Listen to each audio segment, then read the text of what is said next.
Hello guys, आज हम लोग चल रहे हैं हैलोजिनेशन से। हैलोजिनेशन में जो भी एल्डिहाइड और कीटोन्स हैं उनके पास अल्फा हाइड्रोजन्स होगा तो वह हैलोजिनेशन रिएक्शंस देंगे।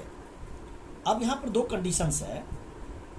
The aldehyde and ketones having alpha hydrogens can undergo halogenation reactions. जब इसे एसिड से रिएक्शंस कराते हैं, जब इसे हम बेस से रिएक्शंस कराते हैं, दोनों में डिफरेंट टाइप की हैलोजिनेशंस होगी। जैसे जब हम बेस से हैलोजिनेशंस करते हैं तो उसमें पॉली हैलोजिनेशन होता है। मीन्स क्या, जितने अल्फा हाइड्रोजन्स हैं वो सारे के सारे रिप्लेस हो जाते हैं। लेकिन जब हम एसिड से कराते हैं तो पॉली हैलोजिनेशंस नहीं होता, वह सिर्फ मोनो हैलोजिनेशंस होता है। ओके, तो हम इसे लिखते हैं कि when treated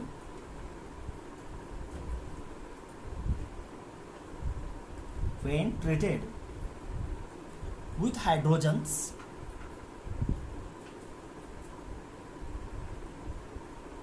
when treated with hydrogens in presence of base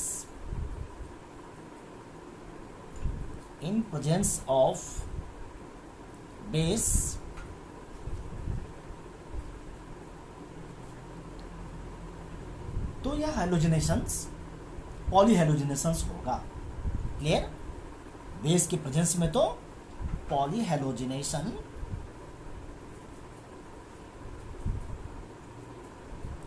पहले पॉली हैलोजिनेशंस occurs. Okay?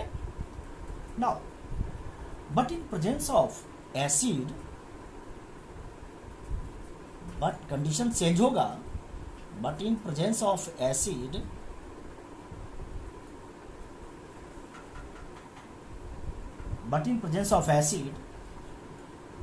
रिएक्शंस को हम स्टॉप कर सकते हैं। Reactions can be stop.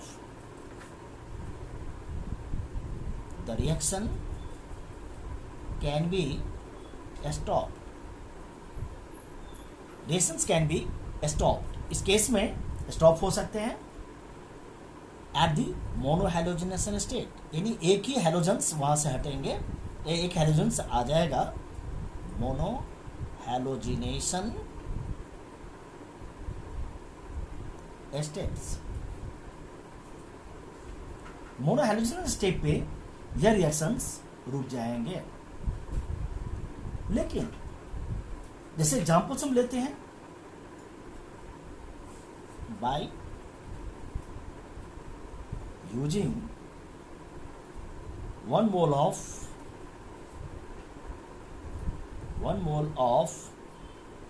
halogens, 1 mole of halogens। सिर्फ फॉर एग्जाम्पल्स के लिए कि जैसे CH3 CHO plus Cl2 CH3 COOH alpha hydrogens,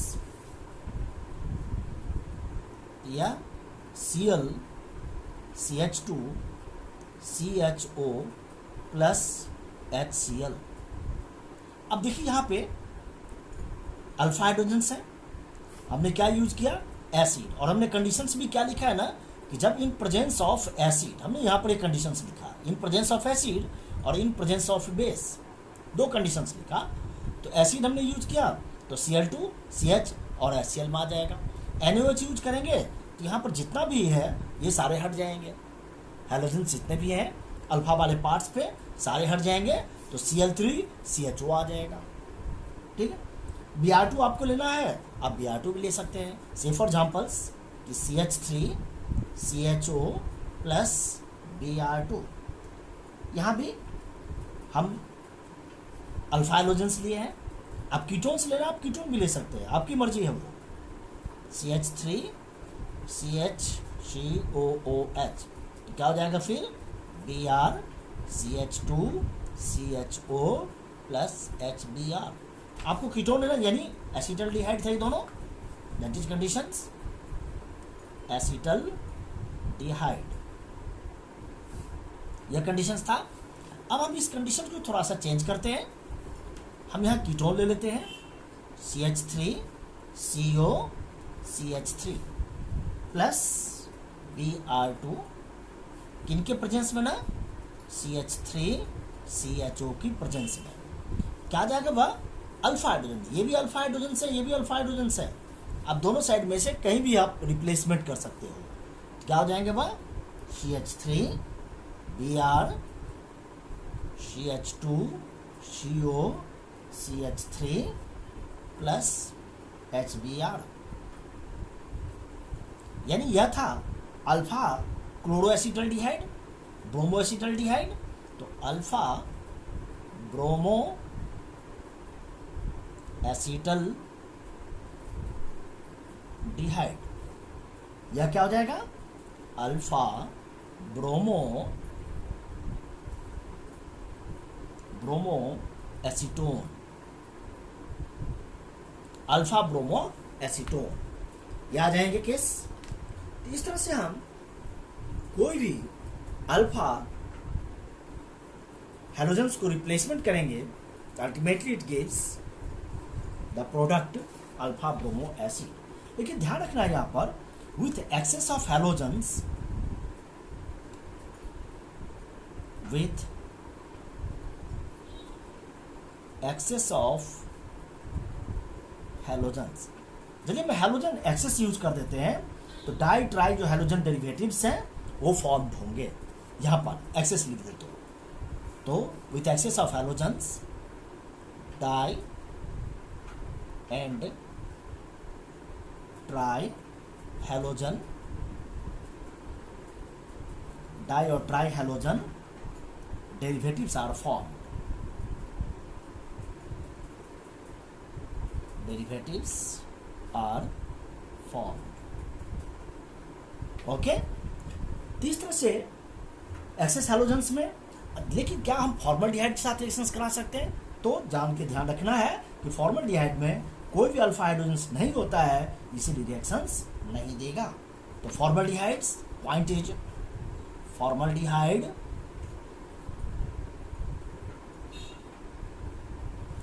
does not undergo these reactions,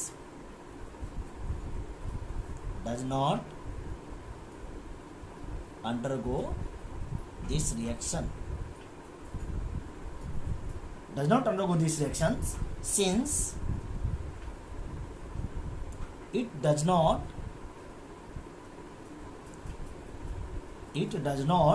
have alpha hydrogen, it does not have alpha hydrogen atoms।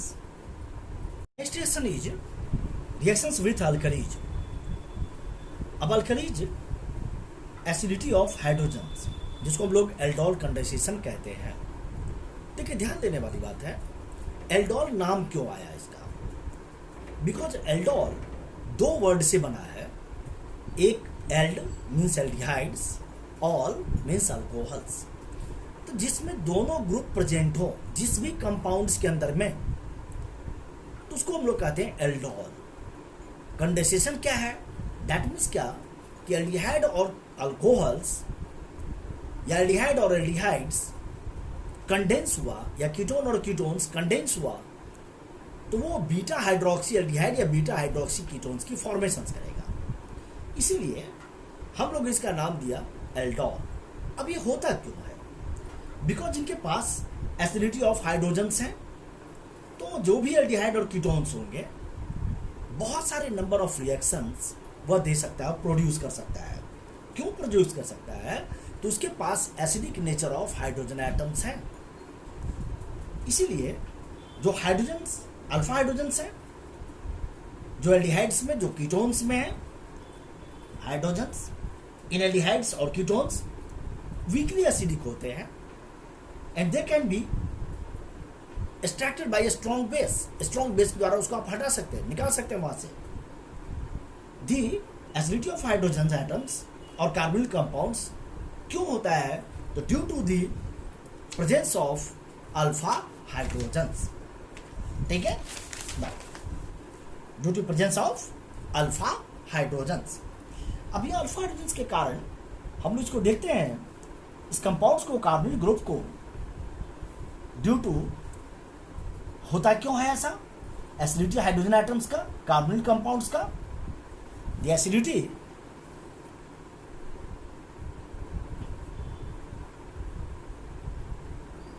Acidity of alpha hydrogen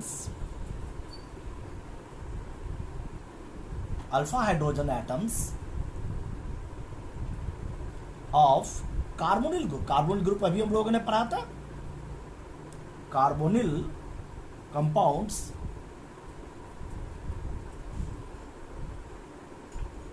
is due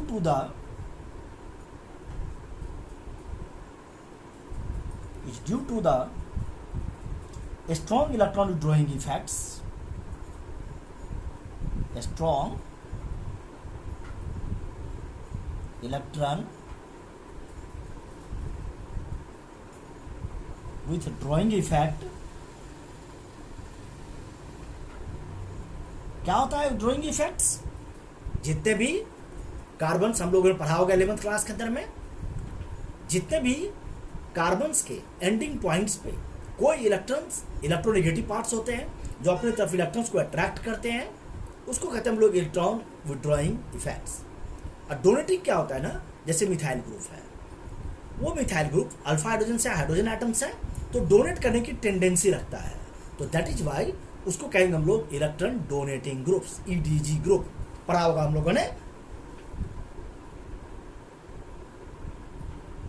ठीक है। तो electron withdrawing, electron donating, ये दोनों term को याद रखते हैं। यहां पर इलेक्ट्रॉन विथड्रॉइंग इफेक्ट होता है किसका? कार्बोनिल ग्रुप का, of carbonyl group. And resonance stabilisation होता है इसमें, एंड रेजोनेंस स्टेबलाइजेशन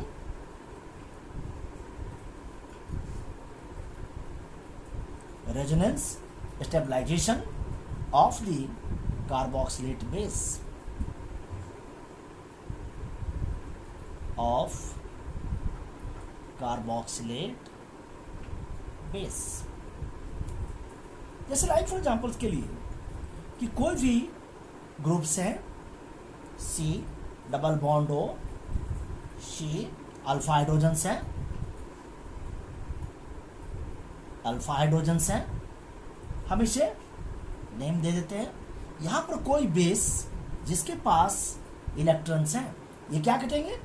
अटैक करेंगे इनके ऊपर, हाइड्रोजन्स पे। नेचुरली है, यहां से लीव करेंगे क्योंकि ऑक्टेट यहां पर डिस्टर्ब होगा, तो ऑक्टेट को मेंटेन करने के लिए वह ट्रांसफर कर देंगे। तो इन केस में दैट इज BH+, ये बन जाएंगे BH+, एब्स्ट्रैक्ट कर देंगे वहां से हाइड्रोजन्स को, तो इनोलेट आयंस की फॉर्मेशंस करेगा, यानी C double bond O C और नेगेटिव इनोलेट आयंस कहते हैं उसको। ये नेगेटिव आयंस फिर से क्या करेगा ना, यहाँ पर शिफ्ट कर देंगे बॉन्ड्स को, और ये जो कार्बोक्सिलेट आयंस का देख रहे हैं, विड्रॉल इलेक्ट्रॉन्स जो है अपने तरफ में विड्रॉ कर लेंगे, तो अल्टीमेटली रेजोनेंस स्टेबलाइजेशन हो जाएगा। ड्यू टू रेजोनेंस स्टेबलाइजेशन या C सिंगल बॉन्ड O, क्योंकि इलेक्ट्रॉन्स अपने तरफ ले लिया तो माइनस चार्ज आ जाएगा इनके ऊपर में, और यहाँ से इलेक्ट्रॉन शिफ्ट कर दिया तो यहाँ पर क्या आ जाएगा ना, डबल बॉन्ड हो जाएगा, और C ये आ जाएंगे। That is called resonance stabilisation. ये हम इसे लिख सकते हैं रेजोनेंस स्टेबलाइजेशन, रेजोनेंस स्टेबलाइजेशन, ठीक है। अब हम इसमें चलते हैं पार्ट्स, यही हमको समझना है एल्डोल कंडेंसेशंस के अंदर में। Aldol condensation, aldol condensation, aldol condensations में दो मॉलिक्यूल्स या तो एल्डिहाइड्स या कीटोन्स जिनमें अल्फा हाइड्रोजन्स होगा, किसी अल्कलीज के प्रेजेंस रिएक्शंस करवाएंगे तो वह बीटा हाइड्रोक्सी एल्डिहाइड या बीटा हाइड्रोक्सी कीटोन्स की फॉर्मेशंस करेगा, बीटा अल्फा बीटा। तो इसमें हम देखते हैं कि two molecules of an aldehydes और ketones having at least one alpha hydrogen atoms condense in presence of dilute alkalis to give beta hydroxy aldehydes और बीटा हाइड्रोक्सी कीटोन्स। इस मेथड्स का नाम होता है एल्डोल कंडेंसेशन। क्योंकि एल्डोल क्यों कहा ना कि एल्डोल एल्डिहाइड और अल्कोहल्स दोनों प्रेजेंट होते हैं, hence they are said to be the aldol.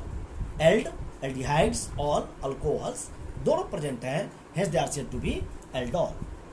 Aldols में जो बॉन्ड्स होते हैं कार्बन कार्बन्स के बीच में, उसका one molecules alpha carbon atoms का अदर मॉलिक्यूल्स के कार्बन एटम के साथ, जैसे like CH3 C double bond हो, और ये दोनों मॉलिक्यूल्स हैं, एसिटल डिहाइड ही है, ये भी एसिटल डिहाइड, एथेनॉल भी आप कह सकते हैं, आपकी मर्जी है।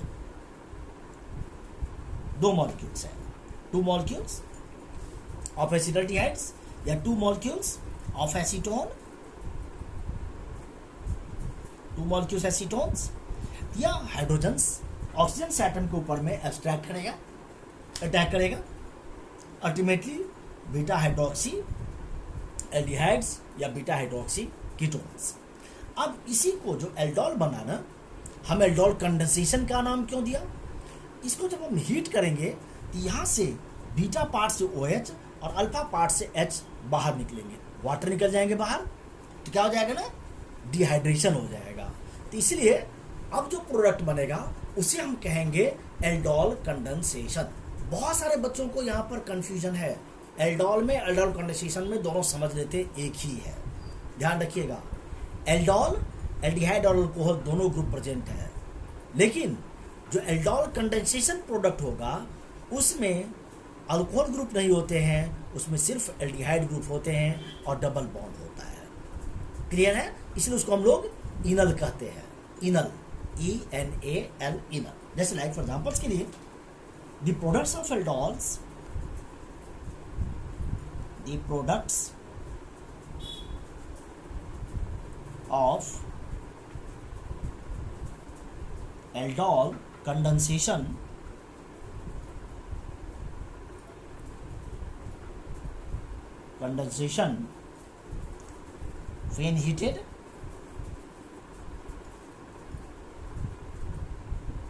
when heated with dilute acid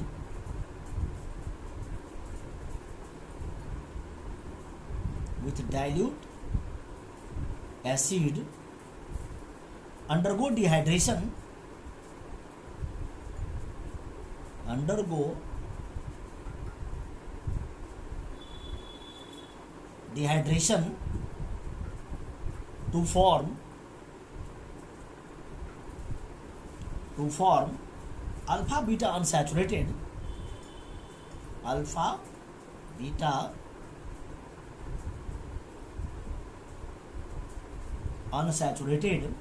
aldehydes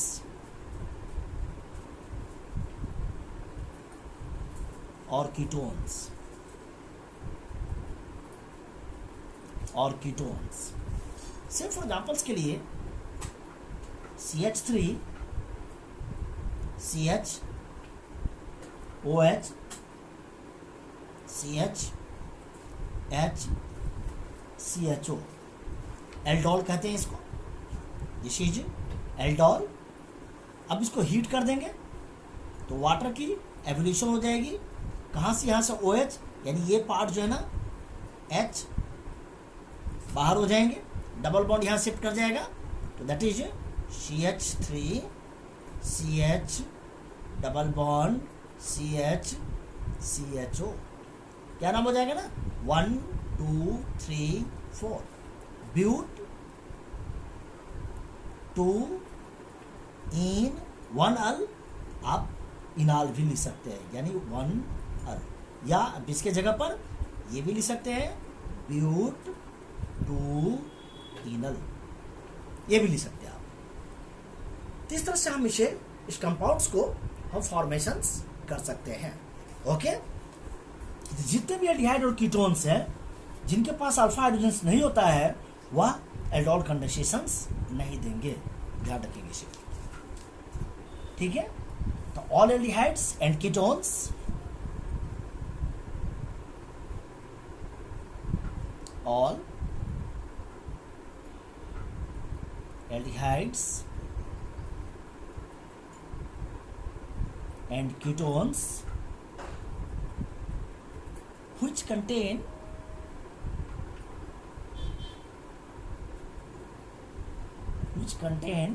alpha hydrogens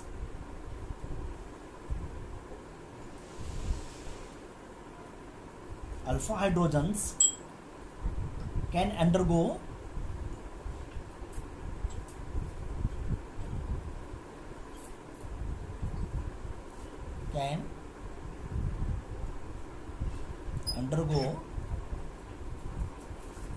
aldol condensation. Those which do not contain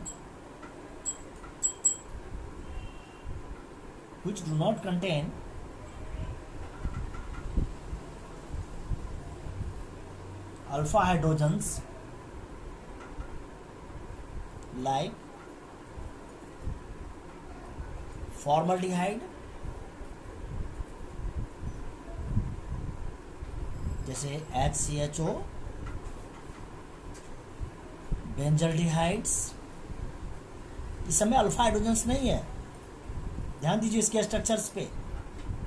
बेंजल्डिहाइड्स like C6H5CHO, देखिए अल्फा हाइड्रोजन्स नहीं है. इट इज ऐसे जो भी हैं do not undergo alpha hydrogens,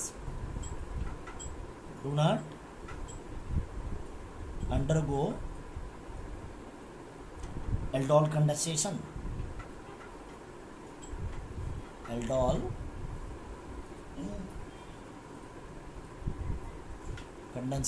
do not undergo the aldol condensation. ये aldol condensations नहीं देंगे. अब इसका सबसे इंपॉर्टेंट क्या है ना, mechanisms of aldol condensations. Mechanisms, ये मैकेनिज्म्स एंट्रेंस में भी पूछते हैं, ध्यान रखेंगे इसे. Mechanisms of aldol condensation. Mechanism of aldol condensation. देखिए aldol condensation equilibrium steps, series of equilibrium steps में प्रोसीड्स करते हैं. तो the aldol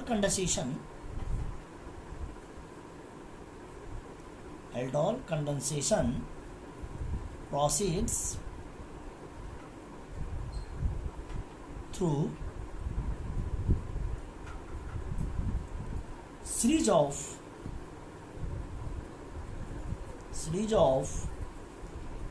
three equilibrium steps.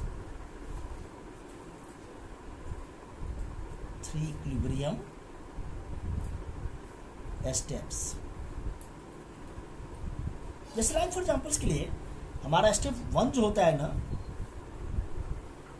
Step 1, the hydroxide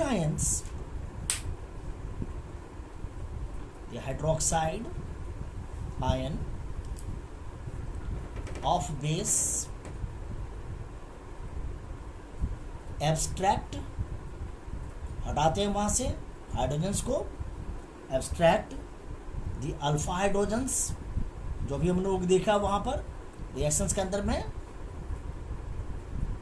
alpha hydrogens कहां से, एसिटल्डिहाइड से, जो भी अल्फा हाइड्रोजन्स वाले होंगे, atom of acetaldehyde and form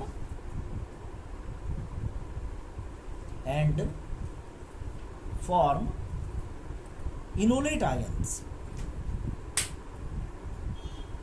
enolate ion, जो भी हम लोगों ने इनोलेट आयंस की फॉर्मेशंस किया, रेजोनेंस से स्टेबलाइज होंगे, which is stabilised bye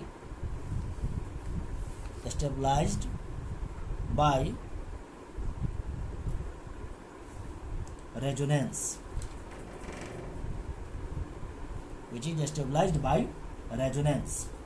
Like for examples, HO plus H, CH2, C, double bond O, H.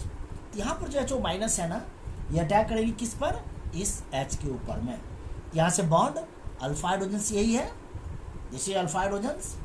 ये रिएक्शन स्लो होता है बहुत, that is why rate determining step कहलाएगा। Slow reaction is called rate determining step. Then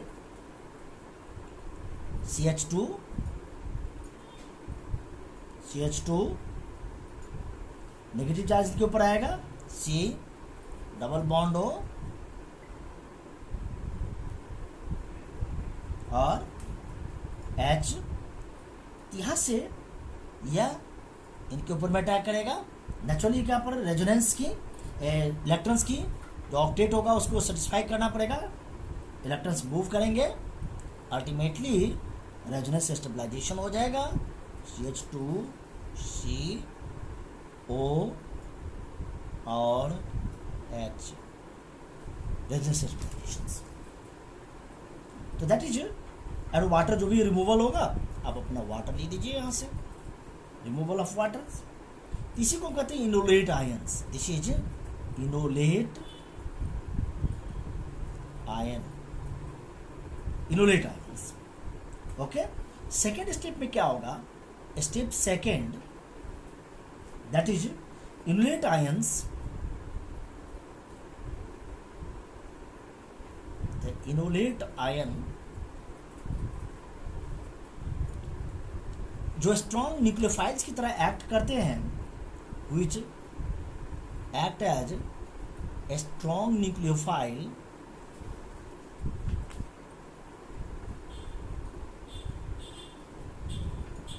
उस attack करेगा, कहाँ पे attack करेंगे, जो सेकेंड मॉलिक्यूल्स हैं एल्डिहाइड्स का, attack the second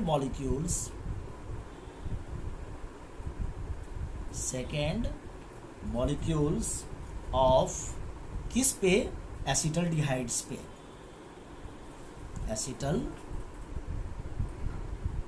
एसिटल्डिहाइड्स to form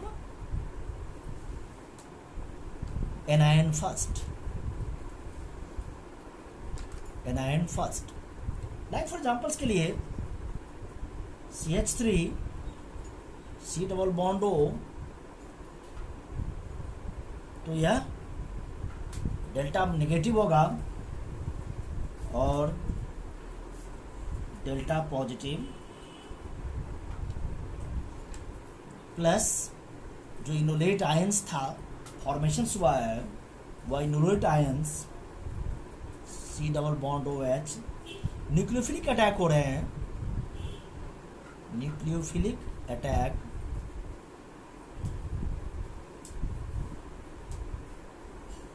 reversible reactions होगा, वापस लौट सकते हैं ये। Ultimately they form CH3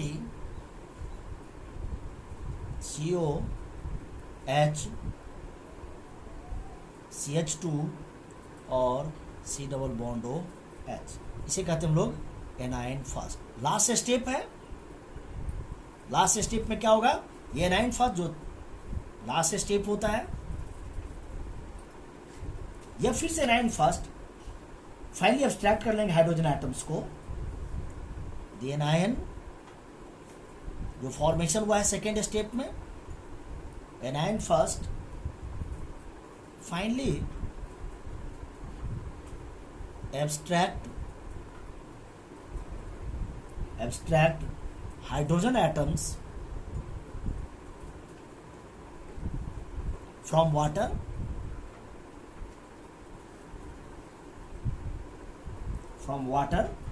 to form aldol, for examples के लिए CH3 CO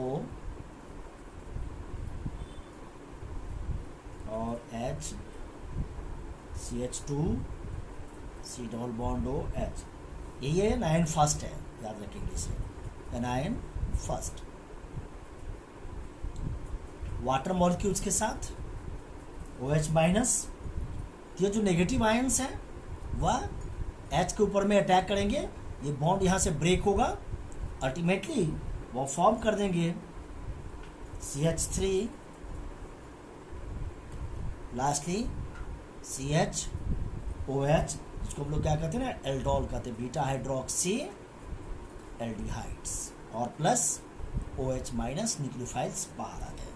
this is called aldol. तो इस तरह से मैकेनिज्म्स था एल्डोल्स का। ओके, आज हम क्लास को यहीं पर रोकते हैं। यदि आपको ये फॉर्मेट अच्छा लगा हो या बोर्ड अच्छा लगा हो, बोर्ड फॉर्मेट अच्छा लगा हो, दोनों में से आप लोग जो अच्छा से कहेंगे, हम आज इसको ट्राई किया है या आप लोगों को जानवाने के लिए कोशिश किया है, तो आप लोग बताएं इन दोनों में से जो आपको फॉर्मेट बेस्ट सूट करता हो, हम उसी फॉर्मेट को इम्प्लीमेंट करेंगे। ओके, आप लोग अपना कमेंट ज़रूर भेजें, ये फॉर्मेट या फिर बोर्ड का फॉर्मेट्स, दोनों में से जो आप लाइक करेंगे उसी फॉर्मेट को हम इम्प्लीमेंट्स करेंगे। Thank you guys. ओके।